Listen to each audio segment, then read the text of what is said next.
우리나라 최고의 인공지능 전문가 중 한 명이면서 또 동시에 인공지능으로 사업을 하시는 초록소프트의 대표가 되신 우리 김명락 선생님 박수로 모셔보도록 하겠습니다. 네, 큰 박수로 맞아주세요. 네. 네.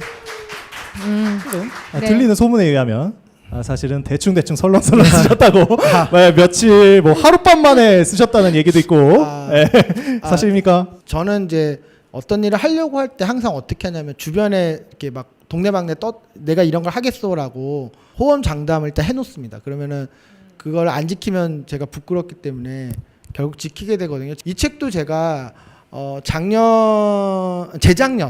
재작년 그 가을에 인공지능 책을 쓰겠다라고 주위에 이렇게 또 호언장담을 쫙 해놓은 거예요. 근데 도저히 이게 안 써지는 거예요. 이게 마지막에 제가 이걸 잘 쓰려고 하니까 안 써지는 거예요. 그래서 마음을 고쳐먹어서 우리 학교 다닐 때 뭐 잘못하다가 걸리면 반성문 쓰잖아요.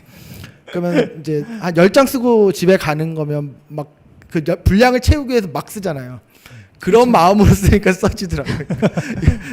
IT와 DT의 차이는 뭘까요? 인포메이션을 사람이 선별하고 그것을 저장해서 이제 사람의 판단력으로 인포메이션을 이제 분석하는 이 일련의 과정을 잘 하도록 도와주는 기술이 인포메이션 테크놀로지고요. 데이터 테크놀로지라는 건 뭐냐면 발생한 데이터 중에 아주 일부만 인포메이션이거든요. 네. 나머지는 인포메이션은 아니고 그냥 데이터인 거예요. 근데 지금 앞으로 어떻게 하게 되는 거냐면 데이터가 발생하면 그걸 굳이 인포메이션인 것과 아닌 걸로 구별하지 말고 쓸모없어 보이는 데이터까지 일단 다 저장을 하자는 거예요.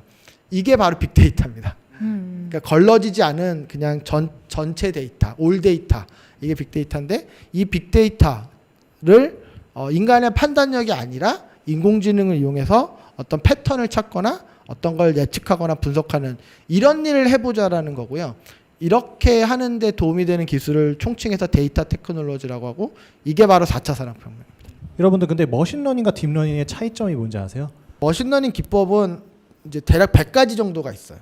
그 100가지나 되는 머신러닝 기법 중에 하나가 딥러닝이에요. 머신러닝이 100가지 정도 있다고 그냥 제가 편하게 말씀드렸잖아요. 그러면 그 중에 하나가 딥러닝이면은 딥러닝을 뺀 나머지 99가지가 있다는 뜻이잖아요. 네. 그러면 거기에 들어가는 게 뭐 그래도 좀 열거를 하자면 뭐 의사결정 트리, 랜덤 포레스트, 서포트 벡터 머신, 뭐 블루즈 베이지 분류 모형 뭐 이런 것들이 있어요. 근데 이런 것들은 너무 어려워요. 딥러닝보다는 비교적 다루기가 쉬워요.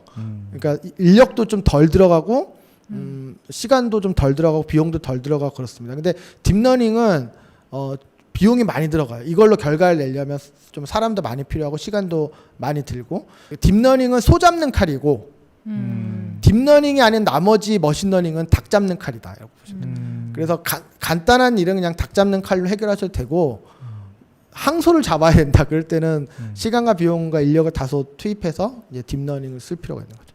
그렇게 나눌 수 있습니다. 좀 모호한 질문일 수 있는데 네. 인공지능은 우리가 어떻게 활용을 좀 해야 될까요? 가치 판단이 포함된 일은 인공지능을 쓰면 안 돼요. 그리고 창조성이 필요한데 왜냐하면 특히 이 머신러닝 그중에 특히 딥러닝은 사례를 가지고 최선을 도출하기 때문에 만약에 지금 여기가 대학교예요. 근데 컨닝이 만연해 있어요. 근데 잘 걸리질 않아. 걸려도 교수님이 너 그러지 마 이렇게 구두 경고하는 게 전부예요. 인공지능한테 나 어떻게 해야 되냐 물어보면 100% 컨닝 하라고 합니다. 그러니까 컨닝을 하는 게 맞냐 아니냐의 문제는 가치 판단이 포함된 문제라는 거예요. 그런 것들은 인공지능한테 맡기면 안 되고요. 창조성을 요하는 일도 인공지능이 못합니다. 그러니까 에펠탑이 지어질 때 그 파리 풍경을 염두에 두고 인공지능이 최선의 건축물을 도출하면 그때 존재하던 파리시내 정경과 비슷한 건물을 지어요.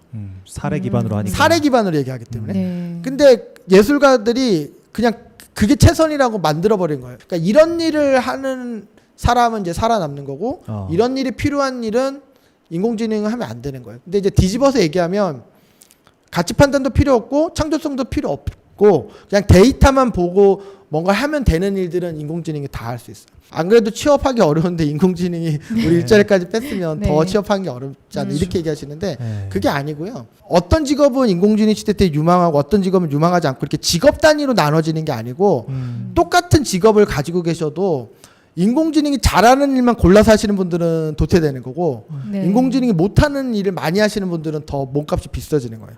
그러니까 내가 무슨 직업을 갖냐가 중요한 게 아니라 내 주어진 직업 내에서 내가 가치 판단이 필요한 일을 적극적으로 하고 창조적인 대안을 제시하고 이런 걸 하시는 네. 분들은 더 비싸진다기보다는 귀해지는 거고 네. 그런 일을 일절 안 하고 그냥 데이터만 보면 할 수 있는 일만 골라서 하시는 분들은 200년 전에 기계가 산업혁명 도입할 때 들어올 때 단순히 힘만 쓰는 분들은 다 대체된 것처럼 그렇게 되는 거죠. 이글아이라는 영화를 보면은 이제 인공지능이 결국은 사람들을 통제하는 상황까지 가는 그런 영화가 있거든요. 그렇게 이글아이처럼 사람들을 통제하는 상황까지 갈 수 있을까? 그거에 대한 궁금증 이렇게 두 개가 네. 생겼습니다. 네. 영화에 나오는 수준의 인공지능은 우리가 강인공지능이라고 해요. 그런데 사실 인공지능을 하는 저희 같은 입장에서는 그런 강인공지능을 만드는 거는 중세시대 때 연금술 같은 거예요.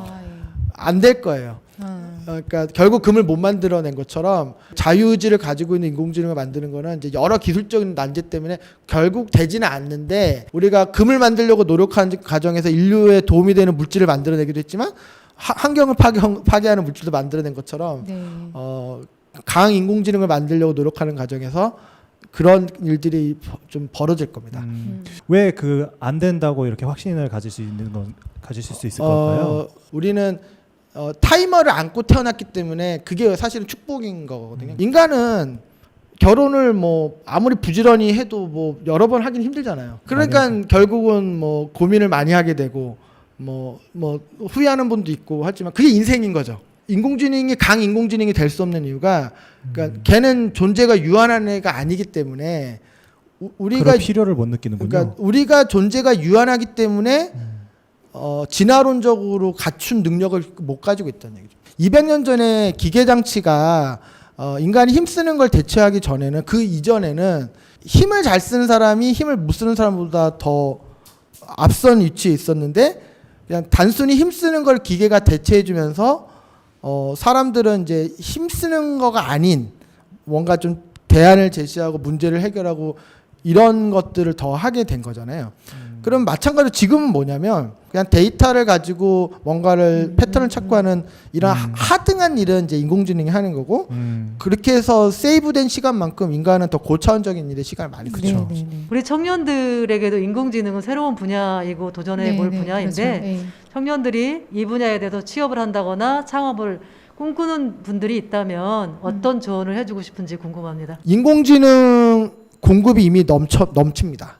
제가 말려요. 이거 인공지능 개발자가 지금은 그러니까 수요가 못 따라오고 있어요. 지금 공급에 비해서.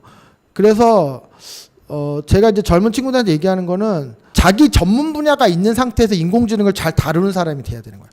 인공지능 기술을 잘 만드는 사람보다는 잘 이해하고 잘 활용하는 사람이 돼야 되는 거예요. 우리가 인공지능 시대를 어떻게 대비해야 될까? 이 청취자분들과 여기 계신 분들께 짧게 뭐 이렇게 한마디 해주시기 바랍니다.